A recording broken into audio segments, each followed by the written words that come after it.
उन्होंने बताया द्रौपदी की साड़ी तुम फेंके जाओ और हम लपेटे जाएं।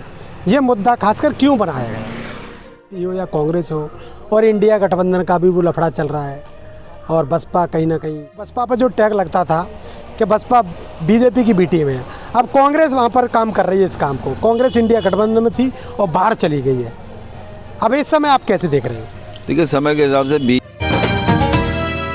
तो बने रही हो बादल एक्सप्रेस के साथ। मैं हूं दीपक बौद्ध। आज हम लखनऊ कार्यालय पर बसपा की प्रदेश कार्यालय है। बसपा सुप्रीमो बहन मायावती का 69वां जन्म दिवस बड़े ही धूमधाम के साथ मनाया गया है। वहीं इस बार बसपा सुप्रीमो बहन मायावती ने बड़े बड़े संदेश दिए हैं और उन्हीं संदेशों को खासकर लेकर आज हम लखनऊ की उन सड़कों पर हैं जहाँ बसपा सुप्रीमो बहन मायावती का निवास है। और आज हमारे साथ जुड़े हैं सैयद कासिम सर, जो कि राजपथ के मुख्य संपादक हैं, फाउंडर हैं। उनसे आज इन मुद्दों को लेकर लगातार बात कर रहे हैं कि किस प्रकार का जो राजनीति है, उठापटक की राजनीति चल रही है। आकाश आनंद के तमाम बयान हैं, उन बयानों को लेकर आज बात करने वाले हैं सैयद कासिम सर से। सर, आपका स्वागत। Thank you Deepak, thank you sir. किस प्रकार से पहले तो हम बात कर लेते हैं दिल्ली चुनाव को लेकर। दिल्ली चुनाव की जो राजनीति है, हालांकि बसपा वहाँ पर बड़े ही संघर्ष के साथ आकाश आनंद लगातार कर रहे हैं। मीडिया ने ट्रोल भी किया, उनका एक मुद्दा था और उन्होंने बताया द्रौपदी की साड़ी तुम फेंके जाओ और हम लपेटे जाएं। ये मुद्दा खासकर क्यों बनाया गया? देखिए, ऐसा मीडिया का काम है अपने आप को ट्रैफिक लाना। ट्रैफिक लाने के लिए ये सब चीज़ें आम हैं, इसको मैं बहुत विशेष महत्व नहीं देता, क्योंकि ये काम आप भी दीपक जी करते हैं, हम भी करते हैं कि ट्रैफिक लाने के लिए अपने हिसाब से चीज़ें करनी पड़ती हैं कि अगर कैसे लाया जाए भाई ट्रैफिक। एक चीज़। दूसरी चीज़ ये है कि चूँकि अरविंद केजरीवाल का मीडिया मैनेजमेंट बहुत अच्छा है, वो किसी एक एज पे, या आप अगर देखिए तो आकाश आनंद की उस सभा को मेन स्ट्रीम ने कवर नहीं किया था। अगर द्रौपदी की साड़ी ना होती तो शायद आप यूपी तक, आज तक, TV9 और न्यूज़ 24 उस पर आकाश आनंद की फ़ोटो भी ना देखते। एक उस साड़ी के विवादित जिसको कहा गया जी, उस बयान के बाद आकाश आनंद हर मीडिया चैनल पे आए। उसके बाद हमारे जैसे लोगों ने काशीराम का वो भाषण निकाला जिसमें उन्होंने कहा था भारतीय जनता पार्टी द्रौपदी की तरह नंगी खड़ी है। उस भाषण को लगा के किया गया, फिर मीडिया वापस आए, उसने मीडिया ने उसको किया। तो ये इतना महत्वपूर्ण नहीं है। महत्वपूर्ण ये है कि 2 दिन तक लगातार मीडिया में आकाश आनंद बने रहे, जो कि नहीं बन पा रहे थे।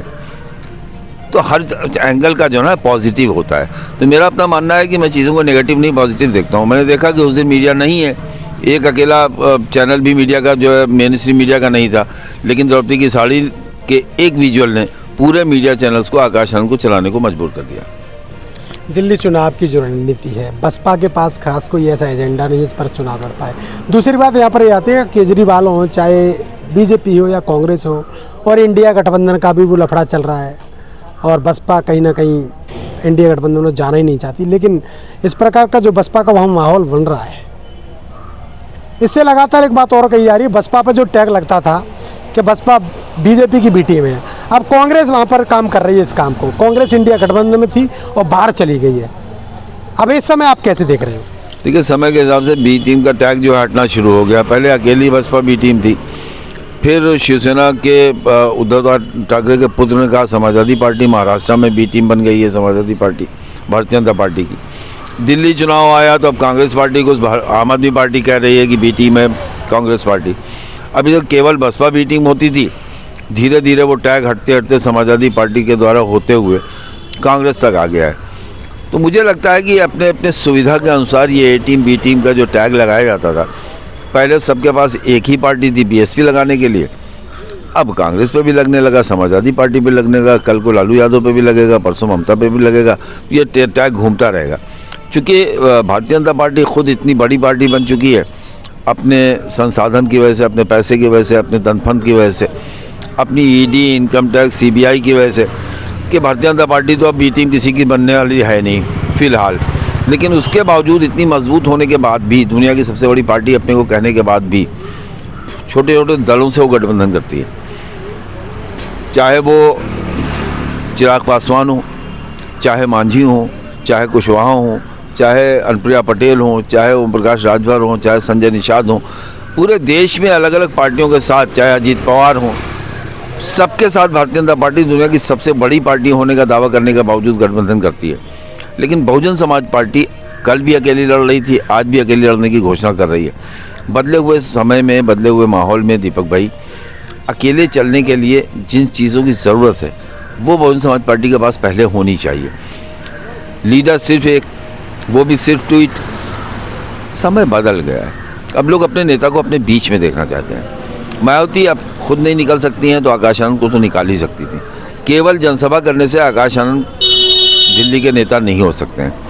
जब तक उनके पास संगठन ना हो, जब तक उनके पास संगठन को चलाने की के आज्ञा ना हो, जब तक उनको टिकट देने का उनके पास अधिकार ना हो, ऐसे में केवल एक प्रचारक के रूप में जाना और कैंडिडेट कोई भी हो और जाके प्रचार करना आकाश आनंद को, मुझे लगता है यही एक वजह है। जैसे दिल्ली में आज की डेट में जब हम और आप बात कर रहे हैं, 4 दिन वहाँ पर शायद नामांकन की आखिरी तारीख को बचे हैं और अभी तक बहुजन समाज पार्टी के 10 प्रत्याशी भी घोषित नहीं है। ऐसे में आप कैसे लड़ रहे हैं, ये एक बहुत बड़ा सवाल है और इस सवाल का जवाब तो सिर्फ मायावती दे सकते हैं। एक और बात सामने आ रही है, जिस प्रकार से चुनाव लड़ा जा रहा है, चुनाव की जो रणनीति है, खासकर केजरीवाल की नीति, बिजली फ्री, पानी फ्री, ऐसे तमाम उनके पास एजेंडे हैं। बसपा कभी घोषणा पत्र भी जारी नहीं करती है, इसकी भी कहीं ना कहीं कोई कमी महसूस होती है। सबसे पहली चीज़ तो उम्मीदवार जब आपका होगा तभी घोषणा पत्र की बात होती है। जब आपके पास उम्मीदवार ही ऐसा नहीं है जो चुनाव को लड़ सके, केवल नामांकन कर देना चुनाव लड़ना नहीं होता है। और तब जब भारतीय जनता पार्टी, आम आदमी पार्टी, कांग्रेस पार्टी आपके मुकाबले में लड़ रही है, तो केवल मतदाताओं से अपील कर देने से चुनाव नहीं लड़े जाते हैं दीपक जी। तो बहुजन समाज पार्टी को अपनी रणनीति में बदलाव करना होगा। बहुजन समाज पार्टी एक मजबूत संगठन की पार्टी है, बहुजन समाज पार्टी एक मजबूत विचारधारा की पार्टी है, लेकिन उस विचारधारा को उन लोगों तक पहुंचाना जो उस विचारधारा के मानने वाले हैं, उन लोगों तक जाना जो आपको वोट देने के लिए तैयार बैठे हैं, लेकिन उसके पहले आपको उनके पास जाकर वोट की अपील भी तो करनी होगी, बताना भी तो होगा वोट कैसे डालना है, आपका वोटर कार्ड कहाँ है, आपका पर्ची कहाँ है, आपकी तमाम चीज़ें कहाँ हैं। तो बहुजन समाज पार्टी जब यही नहीं कर पा रही है तो केवल अपील कर देने से, जैसे आज की प्रेस कॉन्फ्रेंस में मायावती ने जब ये कहा, दिल्ली के चुनाव को लेकर पूरी बात की और अपील की, वहीं पे मुझे लग गया कि मायावती अब दिल्ली चुनाव में कोई रैली करने वाली नहीं है। अच्छा, कहीं ना कहीं ऐसा है कि बहन जी नहीं करेंगे रैली? स्पष्ट है कि आज के उनके इसी प्रेस कॉन्फ्रेंस में दिल्ली वोट के लिए अपील कर देना और ये कहना कि आकाश आनंद वहाँ पर जो है दिल्ली चुनाव को देख रहे हैं, दिल्ली चुनाव में लगे हुए हैं, ये बताता है कि मायावती अब दिल्ली चुनाव में कोई रैली नहीं करेंगे। आकाश आनंद के नेतृत्व को लेकर आपकी क्या राय है? खासकर दिल्ली में अभी वो जिस प्रकार से काम कर रहे हैं, केवल रैली ही कर रहे हैं, ज़मीन पर नहीं जाना, अभी ज़मीन पे ज़्यादा काम नहीं है। उन्होंने चुनावी समय से पहले एक रैली चलाई थी और उन्होंने लगातार राजस्थान में, आपने देखा होगा, 20-22 दिन वो लगातार जनता के बीच में रहे थे। अभी क्या प्रक्रिया अपनानी चाहिए कि जनता में उनकी एक छवि अच्छी उभर के आए? देखिए, ऐसा नहीं, मैंने जितना आकाश आनंद को अधिकार दिए गए, आकाश आनंद ने उससे ज़्यादा किया है, मुझे ऐसा लगता है। वो चाहे राजस्थान रहा हो, चाहे हरियाणा रहा हो, चाहे मध्य प्रदेश रहा हो, जिस तरह से उन्होंने यात्राएं की, जिस तरह से गए, और उसके बाद टिकट में उनकी कोई भूमिका नहीं रही, उसके बाद टिकट वही प्रभारियों के हाथ में रहा।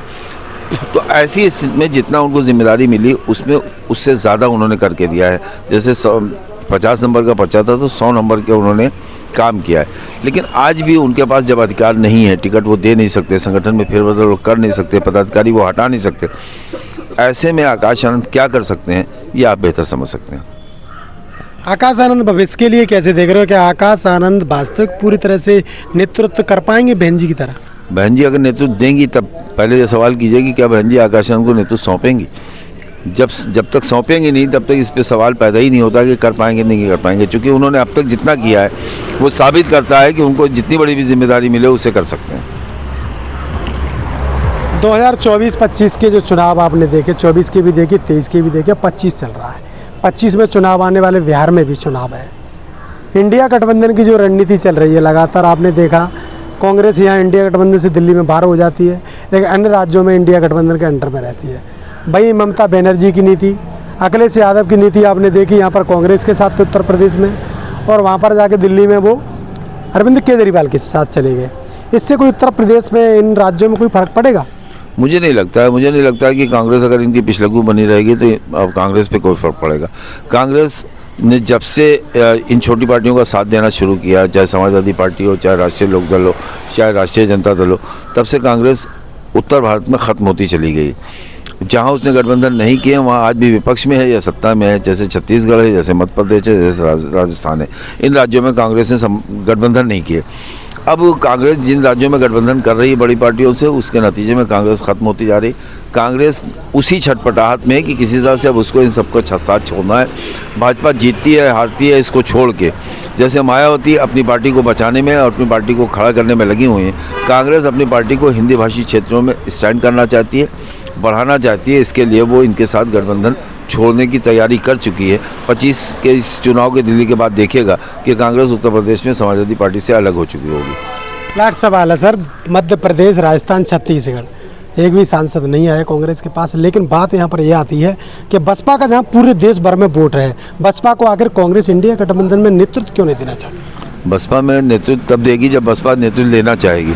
पहले आप ये पता कीजिए कि मायावती वो नेतृत्व लेना चाहती हैं या नहीं।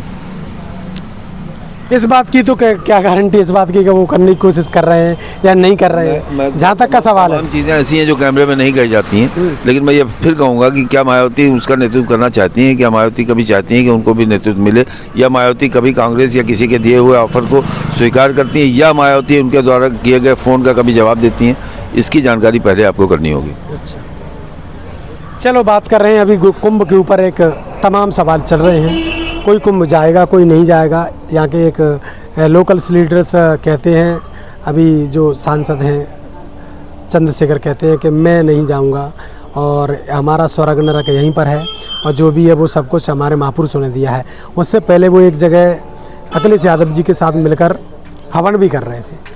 उनकी जो दोगली नीति आपको नज़र आई होगी शायद, इस पर आपका क्या कहना है? देखिए, ऐसा है कि जैसे हर पार्टी वोट के लिए जो है धर्म का इस्तेमाल करती है, वैसे ही बाकी लोग भी करते हैं। इस मामले में मैंने सिर्फ मायावती और काशीराम को देखा है, बीएसपी के लोगों को देखा है कि जो उनकी नीति है वो स्पष्ट है। वो धर्म की तरफ न जाते हैं, न धर्म पे आपत्ति करते हैं, न धर्म पे कोई किसी तरह का आक्षेप करते हैं। तो वो अपना अपना राजनीति करने का ढंग है। जो भी जिस तरह से चाहता है वोट पाने के लिए उसको करता है, कभी हवन करता है, कभी कुंभ जाता है, कभी कुंभ न जाने की बात करता है। तो इस पर मेरी कोई टिप्पणी, कोई प्रक्रिया नहीं। चलिए, बहुत बहुत धन्यवाद सर, आपने हमें समय दिया। बने रहिए बादल एक्सप्रेस के साथ यूट्यूब, फेसबुक, इंस्टाग्राम पर। कमेंट बॉक्स में राय देना ज़रूर समझें।